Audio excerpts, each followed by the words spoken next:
What is the red heifer and why is it an end time sign? I'm going to tell you about that coming right up. How beautiful are you, Lord? So recently the Temple Institute has issued an update on their 2 red heifer candidates.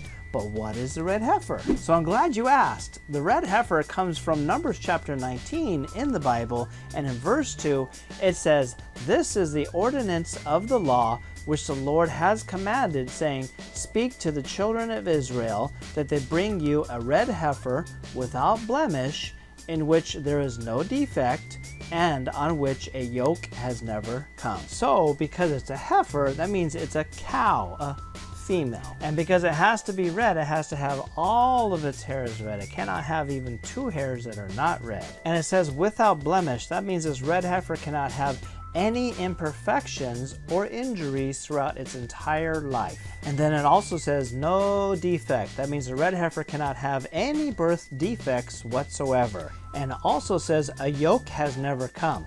So the red heifer must have never had a yoke placed on it. It could never be used for work. You couldn't sit on it, you couldn't lean on it, and it could never do any work, even the labor of childbirth. And you know what that means? That means it can't hang around with bulls and do, you know what? It can't do that. So why do the Jews need this red heifer? I'll tell you why they do. The Jews need this red heifer because they need the ashes of a perfect red heifer in order to reinstate and rebuild the temple. And so this is why it's so exciting for the Jews, the fact that the Temple Institute has announced an update for their 2, that's right, 2 red heifer candidates.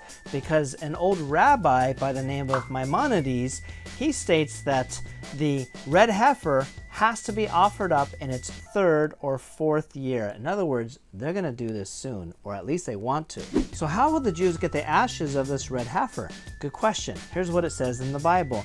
In Numbers chapter 19 again, in verse 3, it says, "You shall give it to Eleazar the priest, that he may take it outside the camp, and it shall be slaughtered before him." So a Jewish priest needs to have this red heifer and needs to take it outside the camp. That means it still has to be in Jerusalem, but it cannot be on the Temple Mount near where the temple will be built. But it has to be outside of the Temple Mount area. And get this, according to the Temple Institute, they're getting ready to offer up a red heifer when it becomes available on the Mount of Olives. And the priest needs to burn this entire red heifer. And here's what it says in Numbers chapter 19 in verses 5 and 6. It says, "Then the heifer shall be burned in his sight, its hide, its flesh, its blood, and its offal shall be burned. And the priest shall take cedar wood and hyssop and scarlet and cast them into the midst of the fire, burning the heifer." And then according to verse 9, they gather up all the ashes of this red heifer, and that's how they get the ashes of this perfect red heifer. Then once they get the ashes of this perfect red heifer, they take these ashes and they mix it to create what's called the water of purification. It says it is for purifying from sin. So you see, this water of purification that comes with the ashes of this perfect red heifer are needed because they have to consecrate over the Jewish priests and the temple furnishings, or else they cannot use the temple, the priesthood, or the furnishings to do the sacrificing for sin and the other offerings as per the laws in the book of Leviticus. So here's the deal. For the Jews today, the red heifer and the ashes of the red heifer they'll gather signify the coming of the building of the 3rd temple in Jerusalem. And check this out, from the time of Moses in the Exodus to the destruction of the 2nd temple in the year 70 AD by Rome, Maimonides wrote that there's only been 9 perfect red heifers. That's it, only 9. So in the last 2,000 years, guess how many red heifers there have been? 0. That's right, there has not been any. And check this out, this rabbi wrote and believed that the 10th red heifer will actually be brought by Messiah. So many Jews today that want to rebuild the temple in Jerusalem on the Temple Mount hold that this 10th red heifer will be the last red heifer and will usher in the era of Messiah. So according to Jewish prophecy, why is this exciting? Because this slaughtering of the 10th red heifer will indicate that the third physical temple, that's right, like the Bible prophesied, will have to be built. And according to the Jews, they cannot build it anywhere else on planet Earth except for in Jerusalem and on the Temple Mount. And check this out, the priest that slaughters the red heifer on the Mount of Olives needs to take the blood of this red heifer and sprinkle it toward the Temple Mount area. And this rabbi wrote, quote, that he should direct it toward the sanctuary and see the sanctuary. Think about what that might mean. So because the priest that slaughters this red heifer and takes his right hand and sprinkles the blood towards the Temple Mount area, and this rabbi wrote that he would, quote, see the sanctuary, this may indicate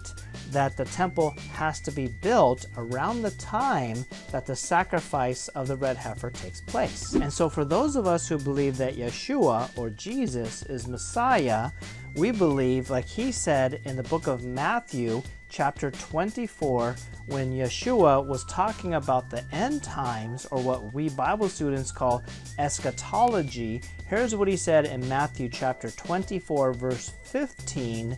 Therefore, when you see the abomination of desolation spoken of by Daniel the prophet standing in the holy place, and then Matthew gives you an aside, a parenthetical statement, and he says, whoever reads, let him understand. So that means us Bible students, we should go back to Daniel the prophet's book and take a look. And here's what he says in Daniel chapter 9, verse 27, then he shall confirm a covenant with many for 1 week. That's a period of 7 years. But in the middle of the week, or 3.5 years into this period, he shall bring an end to sacrifice and offering, and on the wing of abominations shall be one who makes desolate, even until the consummation which is determined is poured out on the desolate. And then Paul the Apostle writes about this in his book that we call 2 Thessalonians in chapter 2 and verses 3 and 4, where he writes, and the man of sin is revealed, the son of perdition. Listen, that's the one that some people call the Antichrist. While that name or title is not necessarily biblical, that's nonetheless the title that's given this future end time scenario person. And here's what this person, this man of sin, will do, the son of perdition.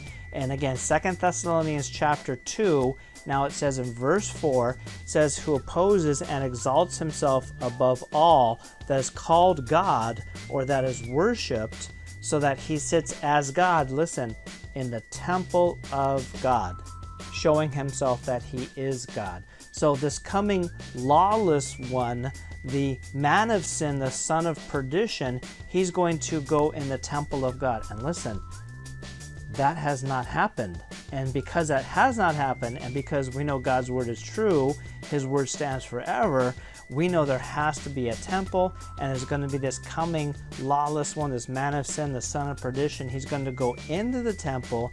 He's going to declare or show himself that he is God, but he's not. And Daniel chapter 11, verse 31, and Daniel chapter 12, verse 11, refer to this event, calling it the abomination of desolation, just like Jesus said. And that's where there will be an end to sacrifices and offerings in the temple, because this coming son of perdition will go into the temple.